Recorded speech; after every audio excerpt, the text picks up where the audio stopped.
Hello, and welcome once again to a special edition of the Castle of Horror. Well, Tony Salvaggio is on the streets at Fantastic Fest in Austin. This is our third check-in, and I know that you have been hammering down movies day and night, seeing something like 35 all Yeah. told. So You welcome. asked, yeah, thanks. And you asked how many, and all told, if I go to everyone today, it will be at least 35 movies. Okay, But there's also that there's also sounds screeners unbelievable. which I can see, which I plan on catching up on movies so I can do when we do our recap. Yeah, But yeah, so between 35 and 40 movies will be my haul for the, how much goodness gracious. cinema I've put into my brain. I have And to just I say that that's more like, most of it, like, we've been doing a podcast for like 10 years. I don't watch that many movies, and I watch a lot of movies. But like, well, but like hammering down 35 movies in 6 days is yeah. is unbelievable, you know? Yeah, I mean, So I guess it's 7 plus, depending on how many screeners. But yeah, I mean, I have a lot of friends who go, I don't understand this. I don't watch that many movies. Well, to me, I watch so many more movies than even that. right. Like, there's constantly movies on in some fashion, Yeah. unless I'm playing bass or playing a video game. There's a movie on at some point, and several throughout the night usually. So I get it, but it is, the fest, like, I'm gonna do this is not for everyone. Right. But I find the creativity, the push, and viewing, all these movies from all over the world, from so many different perspectives, in documentaries, like the gamut, because it's not just genre film, although it skews towards that, and even the documentaries skew a little bit towards genre, but some things are genre adjacent. Hmm. But Yeah, a something good about example as we go mystery. into it is Medusa Deluxe is one of my favorites this time. Yeah. It's beautifully shot, and it's under the conceit of a one shot following the camera. Right. There are cuts, there's sections of following Medusa it. Deluxe being a thriller. Just Yeah, to it's just a to thriller so kind of yeah. mystery. So Yeah. someone has been killed at a hairdressing competition, and you have a director who's I was really interested in hairdressing, and I was really interested in doing new things. So I made this movie. We found the right venue and knocked out walls. He's like, I didn't know I could do that. Got people from the place where he was filming. The town banded together even when some logistics threatened to halt an outside shot.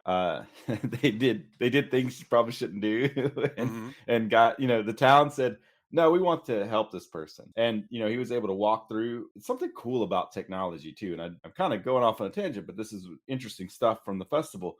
Yeah. To do these long shots, the director got an audition, from or read through from the cast, and then walked around with laptop and a phone to scout the whole movie to plan it. That would have been really hard in the days of film, of pure film. Yeah. Right? Yeah. And this is really an interesting time to be able to do something new. I still love the look of film. I just, there's some things digital can do better, but having that, I think the freedom to do Hmm. that is really, really fascinating to me. So when you have a director with a singular vision like this, I think that's pretty amazing. And who would have thought? But again, some people may or may not consider that genre, but I felt like a closed theater mystery is interesting. And Well, it's first of much all, character study. I think thrillers are always within our genre, Yeah, always, yeah, yeah. because it's just light horror or something like that. I mean, Right. basically, it's adjacent. It's a meaningless distinction to say. Well, we decided that long ago. If it's a thriller and we like it, we'll cover it. Absolutely, no Yeah, hands and off. I also like that the director said he went, he's in Austin from the UK. Yeah. And he said, well, I went around and went to hairdressers all over Austin and said, hey, come see this movie. Oh, Like, nice.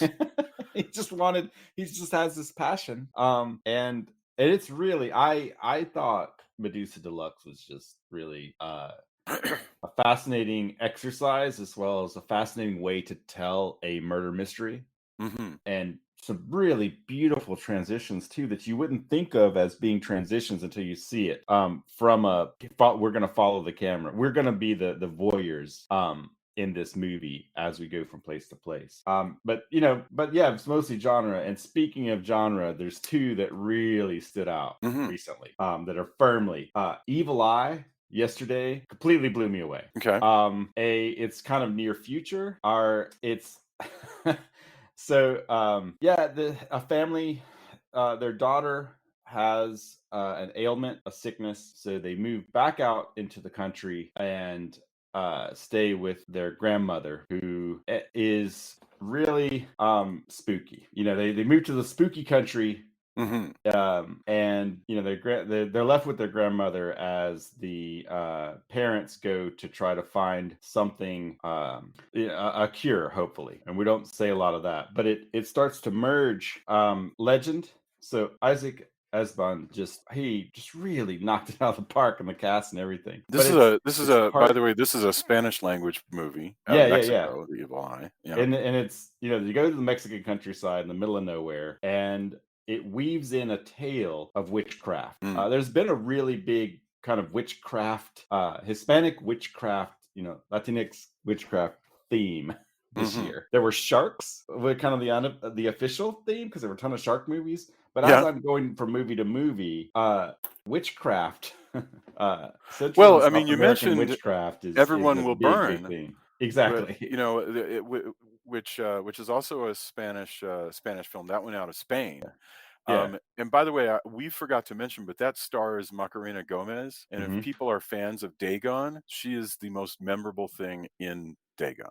And And so it's really great to see her back again. Anyway, yeah. But Evil Eye it weaves in a legend and then goes into the near future, because it's all the stuff is slightly, I say near future because they mention TikTok, and they mention different apps, everybody's phone is kind of like ours, but there's some medical parts that are more kind of science, like slightly science fiction. Yeah. So when left at their grandmother's place in the country, things quickly go into a mystical, terrifying, absolutely terrifying twist. And also weaves in and out the legends and the dreams. I quoted, the thing that went through my head is, it is beautifully horrific and horrifically beautiful. And that's my description of the film. Great practical effects. Just absolutely terrifying legend. And the mix of, what's going on with the legend and the witchcraft part of it. Is it the grandmother? Is it, what's going on in this area?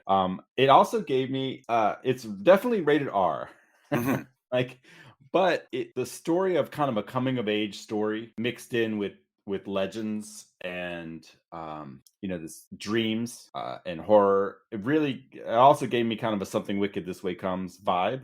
Right. Even though it's very tangential, I think in those two movies are apart, but there's something about it that I kept in my head, just kept coming back to Something Wicked This Way Comes, as far as a tale of growing older and how that works, and that isolation that happens in each of them.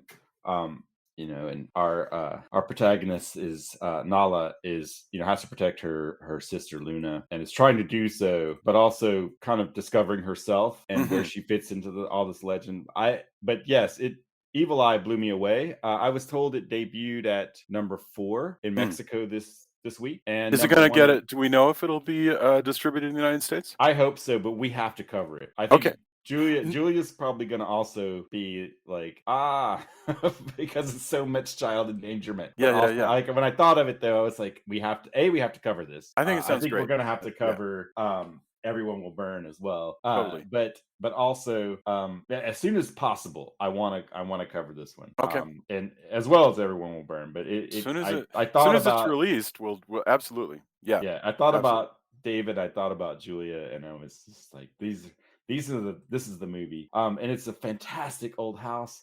That one just really stuck out. Also, I don't want to reveal too much about it, but the other one that I had a ton of fun with was called Project Wolf Hunting. Okay.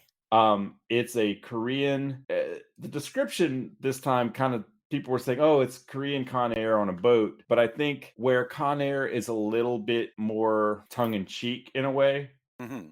I'm not saying that's a bad thing. I think that the beginning of Project Wolf Hunting starts out less tongue in cheek, and it is brutal. It does not. No one is precious in Project Wolf Hunting. And it starts as an action, like definitely actioner, where Hmm. they have to haul a bunch of prisoners on a cargo ship, and they're extraditing them from the Philippines. So it starts as a very more or less traditional but really brutal action movie. You know, things happen, of course. You know, cops and prisoners battle it out, but without giving away too much, this movie changes at one point, Huh. and I don't. I want to talk more about it, but I also think that talking too much about the change hurts it. I don't even. I debated on whether to even say anything about it. All right. But I will say this: it is the bloodiest action movie I've seen in the past few years, and I mean like dead alive amount of blood. It's really.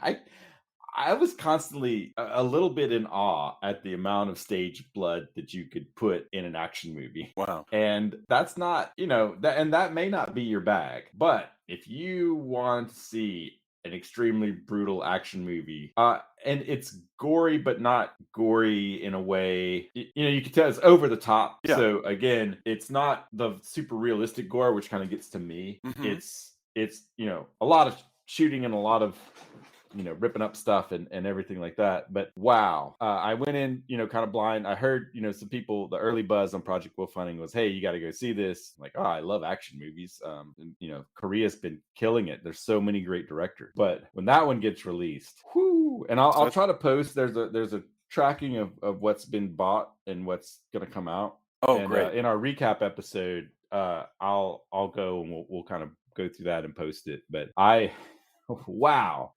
Project Wolf Hunting. If violent, hyper violent action. If you, for example, if you liked Riccio, have I got a movie for you? But it looks amazing. It's really well shot. It's updated. Riccio has a certain charm to it, but some people may think that 80s look for the practical effects. It may or may not be their bag. Hmm. Oh, yes. This is firmly modern. I had a blast. Like if I'm gonna go see, it was sometimes you just see a movie, you're like, yeah, this is a Fantastic Fest movie for better or worse, right? Wonderful. Yeah, I also saw, genre adjacent. I saw just really because it's all over the place, and I found myself gravitating towards a movie called Unidentified Objects, which is a Okay. road trip between a woman and a little person Hmm. who's gay, and their road trip is over a few days. They don't know each other at the beginning, and there's a reason why they go. She's hoping to make contact with an alien. She was previously an abductee, evident, This is a according to Texas her. movie. Yeah. Yeah, really poignant. It deals with a lot because you have a gay little person. Not easy, in this film. Um, Fantastic direction and acting, but it's cool to go from. I just love the whiplash of going from violent action movie one night to smaller, extremely emotional Yeah. film that brings up a lot to it has a lot to say in it, and that bending, and of course there's a sci-fi element to it with the is he really an abductee, all of that stuff Yeah. comes out, and I really just this is why you go to a festival like this, right? And it brought up things that I have close friends who have been going through a lot, and there were some lines and some parts of the movie that really Huh. hit home for me when I'm listening to them Yeah. and talking to them, and and also as an outsider, even if you haven't been through the same hardship or as much hardship, the idea of being an outsider, you can even be an outsider as far as we've talked about it. You see 35 movies, not not many Yeah. people, but just throughout my lifetime, I've used the term, I'm on the fringe of a lot of fringes, I right? like that. And I definitely don't have it as hard as any of the characters in this film, but understanding and empathy and bringing that around was wow. It really, it's another movie that stuck with me. Also, I didn't mention it last time, but I saw a really great, fun sci-fi movie called Visitor from the Future, Hmm. where literally a visitor from the future, is trying to stop a nuclear plant from exploding, Visitor from the future. and Mhm. it's evidently there's a web series as well. And it's I thought the effects were pretty fantastic for the budget they have. And the future is terrible. There's zombies. Everybody's trying to eke out an existence in this horrible future. And you have a team who's like the government who's trying to stop the visitor from the future from stopping this plant, from changing it. And is this played straight or played for laughs? It's a comedy. Okay. There's a lot of comedic elements, and our our protagonist, her dad actually is helping the nuclear, like he's part of the nuclear plant, like the push to have this nuclear plant. But it's definitely played for laughs. There's some really great gags. The play with the future. Again, I don't want to reveal too much, but there's one part where they're having to choose between like two buttons to Mhm. press, and how the scientists are interacting with the visitor from the future is it's done really well. So there's And time travel stuff in there that I really enjoyed. It's if it comes up, it's definitely, if you're looking for comedy with time travel, which those two, that's a nice chocolate peanut butter mix for me that's very cool. always. And I also secret screening last night. Okay. We got to see Hellraiser, the new The Hellraiser. new Hellraiser. Yeah. All right. So, gosh, what was that like? What are you allowed to I talk about, first of all, as Yeah, far as Hellraiser goes? there's reviews coming out, so the embargo's out, but I do want to. I think this is one. It's possible it's going to be divisive. The new Cenobites look amazing, really great effects. The new priest, often called Pinhead, but Mhm. is known originally as Hell Priest. Like casting a trans woman and giving her the leeway to kind of reinvent what the Hell Priest is, what Pinhead is Yeah. fascinating. And I think it was a call that was actually a good one. Mhm. Yeah, nobody's going to compare to Doug Bradley, and they even say this, right? Like, there's been so long Mhm. that, I mean, you can't top that, right? So they didn't Well, try to top that. They tried and said, "Let's tell our story." The rules of things, it's kind of mixed for me. I really did enjoy it, and it's definitely the best Hellraiser that's been out in a very, very long time. So on the one, the things that didn't work as well for me are more what I want from a Hellraiser movie, and less about what the filmmakers brought, if that makes sense. mhm. So I I enjoyed it. It's interesting to see there's kind of new rules in a way. And I wasn't in the theater to ask the question when they did the Q&A, but I'm really curious what their thoughts of when they decided to make kind of new rules for what the box is, what it What does. does that mean? Because I'm trying to remember. Well, You have to usually, solve the box to send the right. Cenobites back to hell, right? Yes, but In the usually past? it is, you are looking for pain and pleasure, or pleasure, Mhm. and they bring that. Like, you have requested them. Right. But we also have Kirsty who opens it, and they're like, "Hey, so you opened it. What do you want?" Mhm. Like, I didn't really want this at all, right? Yes. But here, opening it successively brings about things, Mm. and is really they turned it into much more of a puzzle box, and really, it's lament configuration. So the configuration part of it also is brought forward. So there's some new mythology played into it, Mhm. which is interesting. And again, better than a lot of them, but it was cool to catch it, ahead of time. I'm gonna have to kind of mull it over. I think if you're into what they're doing, you're gonna be into it if you're into Hellraiser, because it is one of the best ones. But I think a lot of people's mileage is gonna vary when it comes. I think it's coming to Hulu, if I'm not mistaken, on October 7th. Mhm. That was kind of cool. Like, hey, and a fantastic score. No matter what you think of it, they really they knew that you just can't get away from how a Hellraiser score sounds. So they decided early on, let's make this sound Hellraiser. Yeah. And play with the themes and do something original, Yeah. but it doesn't stray. They didn't want to stray too far, because that's how a Hellraiser movie sounds, and they got you know, I'm they kind truly of I'm revisit it. excited to see it. I really am. I mean, because my feeling about reboots and remakes is that some of them are fantastic, but the reality is that if you don't like it, typically, first of all, nobody makes you watch it. But second, if nobody likes it, if it just falls flat, you never hear about them again. So bring them on. I mean, make them. Keep trying. I absolutely want to see the new Hellraiser. Yeah, Really. it's. I mean, I think there's gonna be it's hard not to have just a lot of discussion about what does and doesn't work for you Yeah. about uh Hellraiser. So as usual, I think it's gonna be divisive, but I think they made, and I have my own thoughts, my own kind of like, I'm mulling this over. How much do I like it? Hmm. But like I said, I think it's the best one in a long time, and the parts that work for me, I think really work. Wonderful. Hell Priest, and we get some cool callbacks to two, which is my favorite as well. And I have a couple more, but I can only talk a little bit about it until it's Yeah. released. But I think that hopefully the release we'll see in November. A Hmm. movie called Lenore Never Dies, Okay. and it does a lot of things. Jason, I think you and I probably drew. I mean, Julia will understand, but as a writer, Hmm. it deals a lot. It's both an homage and a meta kind of push. It goes through it homages Filipino action movies from the 70s and 80s, Huh. and it's a woman screenwriter who's writing these.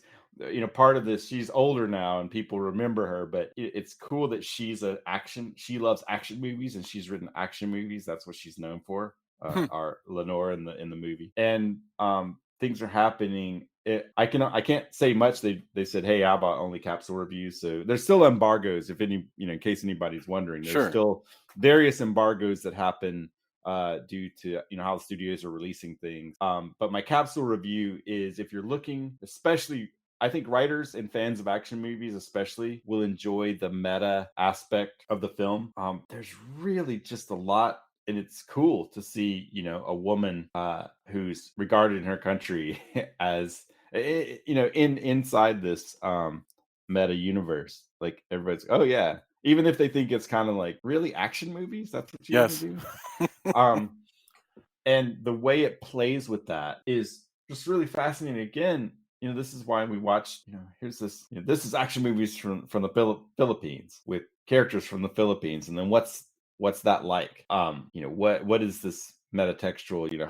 How's culturally, how does this all fit in? Yeah. And that re-examining throughout Fantastic Fest that's the reason. That's yet another reason to go. You're gonna see some things that aren't maybe directly in your wheelhouse, or that you would just pop on Amazon and just go through the movies and go, oh yeah, well, that's there, right? Yeah. And seeing that, it's just so heartfelt, like, made you want to clap. And there's plenty of, I hope we get it. We all get this on in November, because there's things I want to talk about in the future, just little bits that I've written down or committed to memory that I found just so charming and so beautiful. And yeah, it was the right movie. It was like my first movie of the day yesterday. And sometimes you drive in and you sit down, and then a beautiful thing unfolds in front of you, and it clicks, and you go, wow, that's why I'm at the cinema, right? Yeah. And I don't, other than when I'm on stage, or playing bass or writing a song, I don't know if there's a feeling. Mm. Those are the things, if I could bottle them, Yeah. if I could bottle them and use them when I'm feeling down and awful, when there's so much stress, when things are going just not great in life, if I could bottle that, I have watched a beautiful thing in the cinema, Hmm. or I have created something cool, whether it be comics, or lately music, especially. That's why I continue to be in a band, despite it's hard. Yeah. Like, it's not easy. And you go, why am I even doing this? And then you experience these moments, and you Yeah. go, oh, that's it, right? And that's the magic of it. That's why I love this festival. That's why I love cinema. And how this is my, not to wax too poetic in a review, but I guess by now our fans, or people who are listening to this, understand that that's part of it, right? Yeah. Yeah. And again, some of these things you can check out at Fantastic Fest at home. I only say that because I want everybody to see cool stuff. And it's not the same as, here I have waxed poetic about the cinema and then telling people to watch things on their TV or projector. There's a certain irony to that. But the Fantastic Fest at Home lineup starts today, if I'm not mistaken. Wow. Okay. Or tonight. So there's still, you can buy badges and do that if this sounds like it's your bag. I don't get paid by the Draft House or Fantastic Fest to push this. I just want to share my like, if all of these things sound like these you want to view, there's a way until the 4th. From today until the 4th, you could spend your weekend. There's also a lot of repertory stuff. So there's some great Wakaliwood movies, just some repertory screens, some things that showed at the sidebar of the festival, which was called Burnt Ends. So I heard good things about a thing called Quantum Cowboys. I have no idea if it's, I haven't seen it, but I heard good things from people I trust, and that was on a sidebar. So they brought this. I'm able to watch it this weekend because of Fantastic Fest at Home. So I think, bringing that world cinema and also things you may have not caught in the past is magical. Fantastic. And then there'll be more.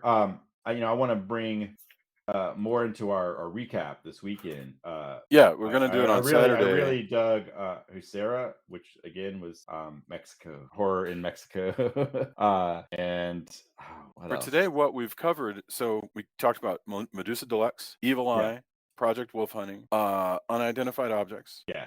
Visitor Leonor from Will the Never Future. Die. Leonor Will Never Die, and Hellraiser. Yeah. And that's a heck of a lot. My God. And that's, there's 30 something other movies. That's not even everything that you watched. Yeah, exactly. It's not even everything you watched, even if you eliminate the stuff that we talked about the other day. There's like, these are the things that you enjoyed.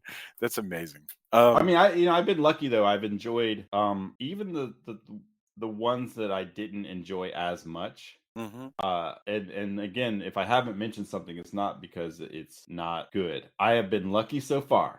And I hope I don't jinx myself, but that every slot that I have been in has had something that I really dug. Yeah. Even if there were aspects, maybe I liked them more, maybe I didn't, but every single time I've been in the theater up until today has had something where I could go, wow, okay, that part was great. Yeah. And that's pretty impressive. Like, pick 35 movies you've seen, and are you and then say, yeah, I found something good in all of them.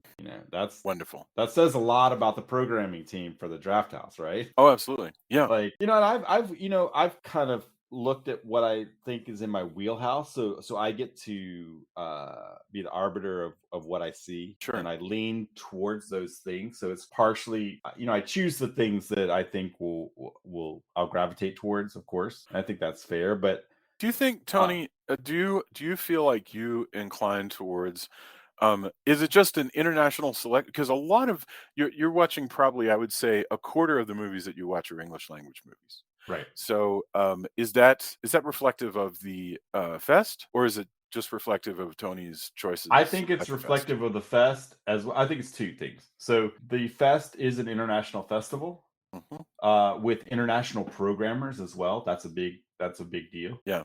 And it also is how I choose. So I've made choices this year. I want to cover films for our podcast. I'm on press, so it's up to me to spread the word about some bigger films, what I've seen. So there was a day where I could have seen all repertory AGFA films, and that would have been great. But I feel like I make choices as far as bringing new voices out in when I do my reviews. So that's another choice. And then also I tend to choose movies that may or may not get initial kind of love, right? Like, I mean, look, Saloon took a year to come out, right? Yeah. So I want to feature the movies the menu showed, and that's going to show up really quickly, and it looks amazing. Like, I think it's going to be great. But instead I might go to a lesser known movie that may or may not get immediate distribution, because I think those voices need to be heard, and I think we can start discussing them in the hopes that everyone can see them. Yeah. It is kind of sad when I say, hey, everybody go see this movie, but you can't right now.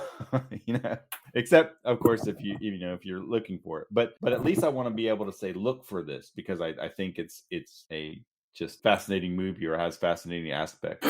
And so that answers your question, but it is kind of roundabout. Like I've made choices Yeah. throughout the fest, but also it's an international festival, and I want to also, you know, I think it's really scream from the admirable. heavens, scream from the heavens, like here's some stuff that this is, you know, it's why the filmmakers are bringing their, you know, some of these are world premieres. Yeah. Like they're bringing their film, you know, one was like, hey, we finished this 6 days ago, and it's Yeah. still, or this one has a couple of temp sound effects, and you won't know that when we release it. I've seen cuts that were different by the time they make it out, and some of them are tighter cuts, and others are like, oh man, it's No missing this kidding. thing I saw at the festival. Like I like that scene. Huh. And you know, all of those things are just fascinating choices and fascinating across the board. So Hmm.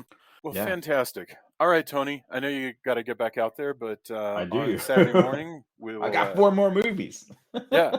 Well, plus have a plus whatever I watch, plus whatever I watch over the weekend, yeah. both at home and at, you know, any screeners that I need to catch up for, because there's still more movies that deserve to be discovered and talked about. So we'll do that this weekend. You know, there's a recap coming. Yes. And like I said, I'll try to get more information on when things, because as things get bought, and you'll also see things where something will get bought so it only shows once because distribution has to work a certain way and they have to Yeah. plan for marketing and all of that. So occasionally you'll see something, and then it, like, I'll catch that next time in the next slot, and you go, oh, Yeah. there's not going to be a next slot. Yeah. Oops.